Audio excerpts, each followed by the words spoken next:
You've probably seen this trend already. Tiramisu is assembled in a large, flat format on wide platters, sheet pans, trays, and stainless steel dishes. This kind of presentation looks stylish, modern, and still feels very natural for tiramisu. After all, it's the kind of dessert you want to serve with a big spoon. I love tiramisu, so I couldn't pass up this trend.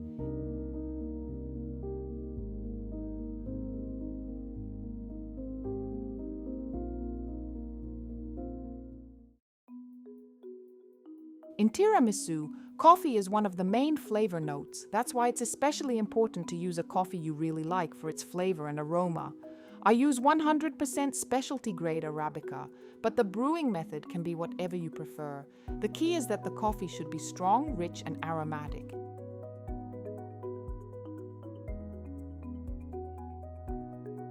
It's best to add the sugar while the coffee is still hot, so it dissolves completely. Add the amaretto once the soaking liquid has cooled. It's an optional ingredient, but I really love how it adds a lovely almond aroma and makes the flavor of the tiramisu more pronounced.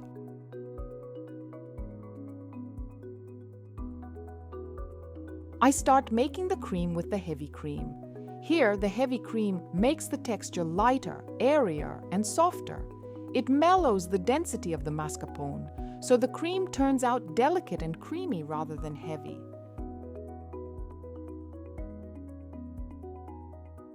For mousses, we often whip the heavy cream to a partially whipped stage, but here we need a different texture. The heavy cream should thicken well, leave a distinct trail from the whisk and hold its shape, but it shouldn't reach stiff peaks. The mixture stays smooth and glossy, without dullness or graininess.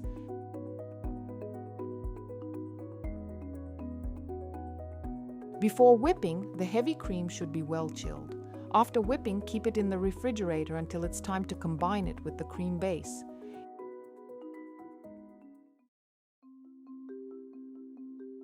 In classic tiramisu, egg yolks give the cream its richness, velvety texture, and that unmistakable flavor that sets tiramisu apart from just a mascarpone cream. I use pasteurized egg yolks from a bottle. They're easy to weigh, there's no need to separate the whites, and the product has already been pasteurized. Don't leave the sugar sitting on the egg yolks for too long without mixing. It pulls out moisture, and dense little lumps can form in the mixture, so whisk the egg yolks and sugar together thoroughly right away. A small amount of strong coffee here isn't just for flavor. The liquid helps the sugar dissolve more easily, lets the mixture heat more evenly over a bain-marie, and makes it easier to whip into a fluffy base.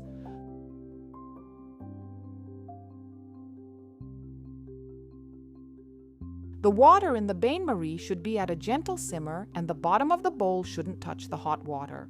If you're using glass cookware, it must be heat-proof.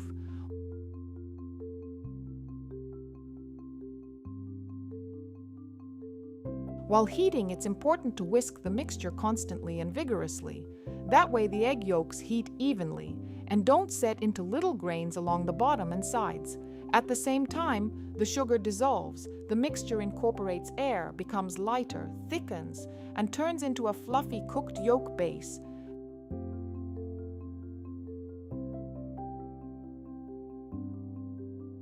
At first, it's easiest to use a hand whisk.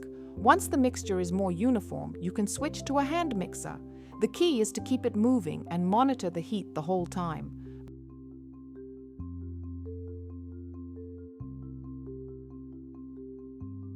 Bring the cooked yolk base to between 74 and 75 degrees Celsius. Even with pasteurized egg yolks, this step is important for the texture. The yolks start to thicken the mixture, the sugar dissolves completely, and the base becomes lighter, fluffier, and more stable. The key here is not to overheat the base. If the temperature gets too high or the heat is uneven, the egg yolks can curdle and little grains can form.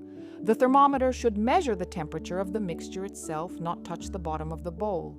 The finished base is light, airy, and thick, but it still flows off the whisk in a wide ribbon.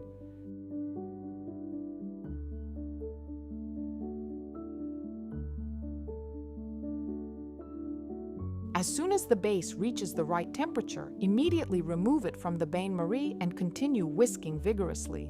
The mixture cools slightly, becomes lighter, fluffier, and thicker, but remains fluid and creamy.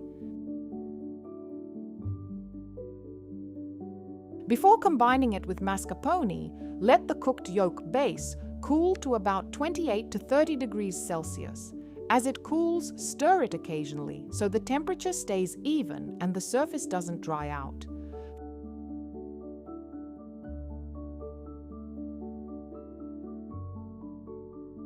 For this cream, the mascarpone should be neither cold nor warm, about 14 to 18 degrees Celsius. At this temperature, it's pliable and combines easily with the egg yolk mixture, while still keeping its density and stability.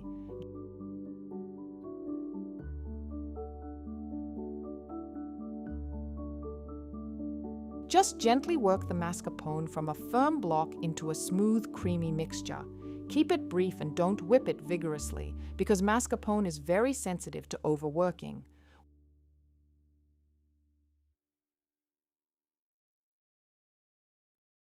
We cooled the cooked yolk base specifically so it wouldn't melt the mascarpone. If you combine the mixtures while they're still too hot, the cream can turn runny and become less stable. But once the base has cooled and the mascarpone is still cool and pliable, the cream comes out smooth, delicate, and holds its shape well.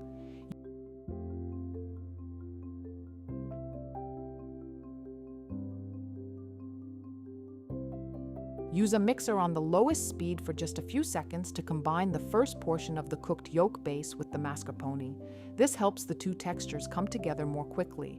After that, the mixture becomes pliable, and it's better to fold in the remaining portions of the base with a spatula.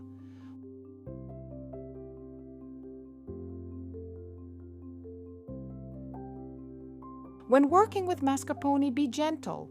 Don't whip it for too long or too vigorously. Just combine the ingredients carefully. That way, the cream stays stable and doesn't turn runny. In the end, you'll have a smooth, creamy base.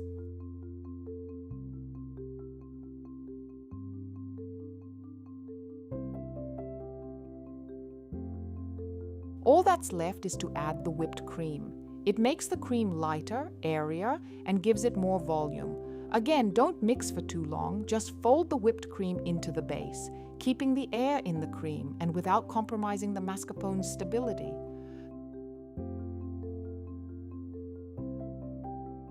The finished cream is smooth and airy, yet still stable enough. Now it's ideal for assembling in a wider format, where the dessert will hold its shape while staying very delicate.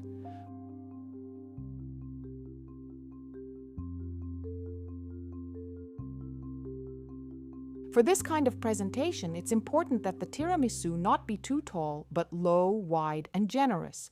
You can use a nice sheet pan, a tray, a large flat platter, or a stainless steel dish. This low, wide format is what makes the dessert look modern and striking when served.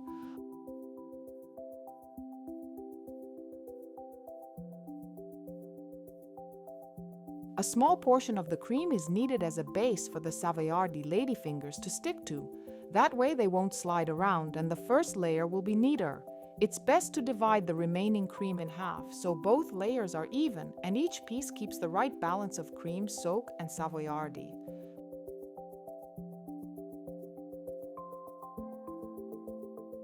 For classic tiramisu, store-bought Italian savoiardi Ladyfingers work very well. They're convenient for assembly, absorb coffee quickly, and still hold their shape as long as you don't leave them in the soak for too long. Just dip each one into the coffee soak for only a couple of seconds, with the sugar side down in the coffee. Savoiardi Ladyfingers are very porous and absorb liquid instantly. We want them to take in the coffee while still holding their structure and not getting soggy. For this style of assembly, it looks beautiful to leave the sides of the savoiardi Ladyfingers exposed. That way, the layers are easy to see, the structure of the dessert stays visible, and the tiramisu looks more lively and handmade. The shape does not have to be perfectly round. You can assemble the tiramisu as a rectangle, an oval, or in a looser freeform shape, while keeping the exposed sides and visible layers. Once assembled, chill the tiramisu well and let it rest for at least a few hours, though overnight is even better. During that time, the cream will stabilize, the savoiardi ladyfingers will soak evenly, the layers will come together, and the flavor will become more cohesive.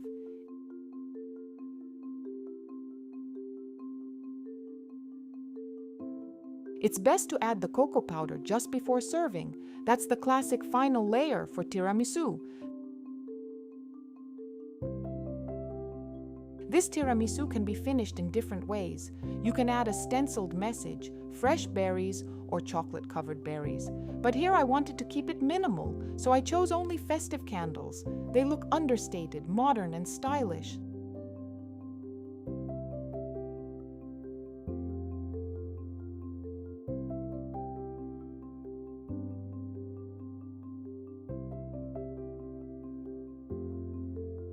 This dessert is so delicate that a knife is not even necessary. You just want to serve it with a large spoon, scooping up all the layers at once.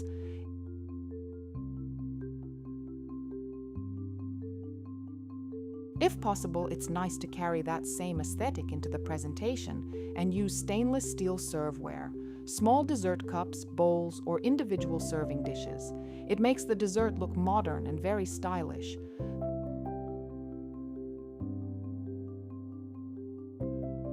The result is a very delicate, creamy, coffee-forward tiramisu. The flavor is instantly recognizable, but in a more modern and striking format. There's no unnecessary complexity here, just quality ingredients, the right cream texture, a rich coffee soak, and beautiful presentation.